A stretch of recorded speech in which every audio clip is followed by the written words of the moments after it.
Hey everyone, this is Kevin from thechesswebsite.com, and today we're going to be starting a very important series, one that I think you're going to want to watch all of the videos in the series, and it's going to be a series on chess in-game strategy and tactics. We talk a lot about opening theory and middle game theory, strategy and tactics, but if you don't have a strong in-game, you're not going to be a good chess player. So I want to take some time and make some good videos on chess in-game strategy and tactics. And today we're going to be looking at minor pieces, and minor pieces have some similarities to the middle game in the end game, but they also have some key differences. So today I want to touch on the similarities that you need to think about with your minor pieces, but also some very distinct differences when you approach the end games, how your minor pieces are going to differ than you would when looking at the middle game. So the first thing we want to take a look at is the bishops. And bishops, as we've talked about in other videos, reign supreme in open games. If you haven't watched the video on open and closed positions, you may want to take a look at that. But this is an open position here, and bishops do much better in open positions. They have a lot of room to move around, and they can reach their fullest potential. In a closed game where pawns have fixed positions in the middle and the bishops are blocked off, the bishops really don't have as much potential as knights. If we look at knights in a closed position, you can see that knights can hop over pieces, so they can control the entire board even if the pawns are fixed in the middle. Where the bishops, if you can imagine, the bishops can't move anywhere if the middle of the board is fixed with pawns. Now these are some key similarities between the middle and end game. Bishops are going to reign supreme in open games, and knights are going to reign supreme in closed games. Another similarity in the middle and end game is that two knights really don't work as well together as two bishops. Two knights really control the same squares. They do the same thing, and two knights together are not nearly as powerful as two bishops. Two bishops, although they move the same, they control different color squares. So if you have a light square bishop and a dark square bishop, they can control the entire board fairly quickly because they have such a long range of motion and they control different squares. So if you have the option of having two bishops or two knights, you definitely want to choose two bishops. Now with that said, a bishop and a knight is still very powerful because they do completely different things. And that's pretty much where minor pieces with the similarities to the middle game end. There's a lot of differences with the middle game and the end game, and that's what I really want to focus on today.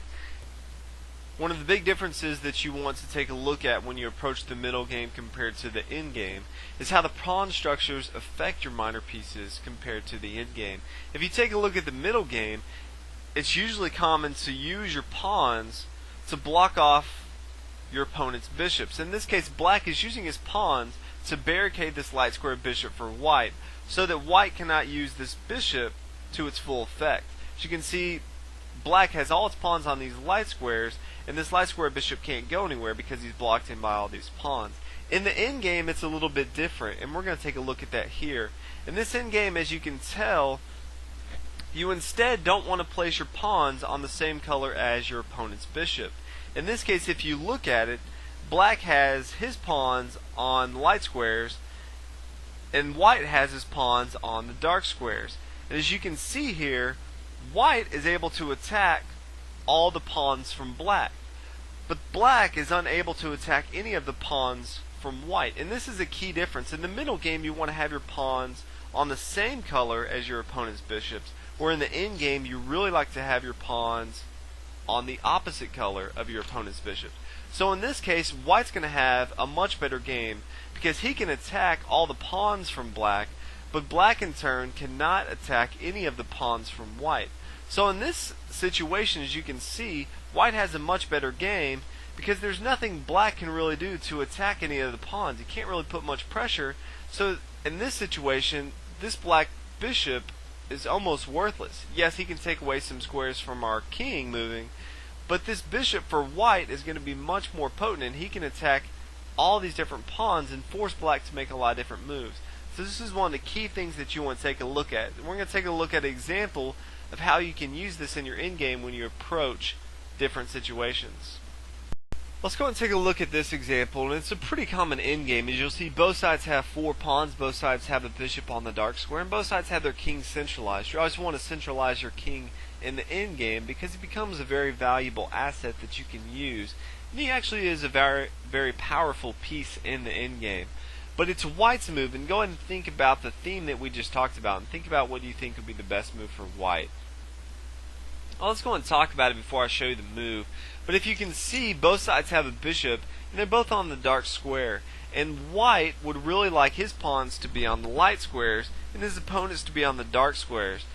In the middle game, it's a little bit different as we talked about, but in the end game, you don't want to block your own bishop off from your pawns, and you want to be able to attack your opponent's pawns. So in this scenario, the best move for white is pawn to a4. And what this does is it solidifies the light squares for the pawns from white. White's bishop is no longer trapped in by his own pawns, and he can attack freely all the pawns from black.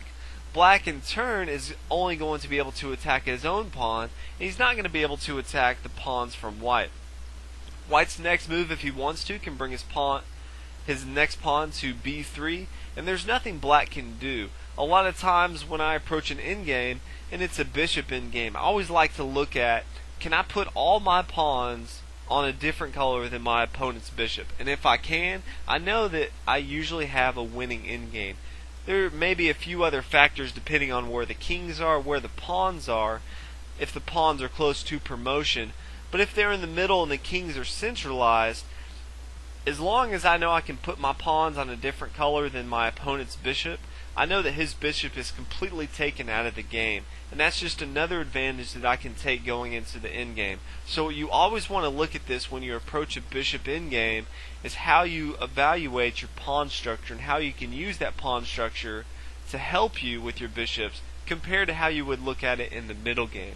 So let's go and take a look at a few more things that are different in the endgame than the middle game. Let's take a look at this example here and think about which side is better in this spot. And actually, white's better because he has a bishop. But his bishop is good because there's pawns on both sides of the board. In an endgame, if you have pawns on both sides of the board, you prefer a bishop because he can get to both sides very quickly. A lot of times in an endgame, the position is going to be open, so you don't want to just look at open, but you want to look at where the pawns are. The bishop can get to both sides, where although the knight can control very critical squares, it's going to be very hard for him to get back and forth from both sides of the board very quickly. But if we take away these pawns from the A file, black is actually better off. This knight, although he can't get to both sides of the board, he doesn't need to. He can control all the critical squares he needs to on these two files, on the G and the H file, where the bishop, although he can move around the board freely, he's not going to be able to control all the critical squares that the knight is. So if you have pawns on both sides of the board in the endgame, bishops are going to fare better. Where if pawns are on only one side of the board, knights are actually going to fare better. So these are a few of the things, some of the differences that you will see in the endgame from other parts of the game. Hopefully you've enjoyed some of the other videos that are going to be coming up, and the endgame strategy and tactics lessons are going to be great. So if you haven't already, please subscribe. Thanks for watching. I'll see you guys next video.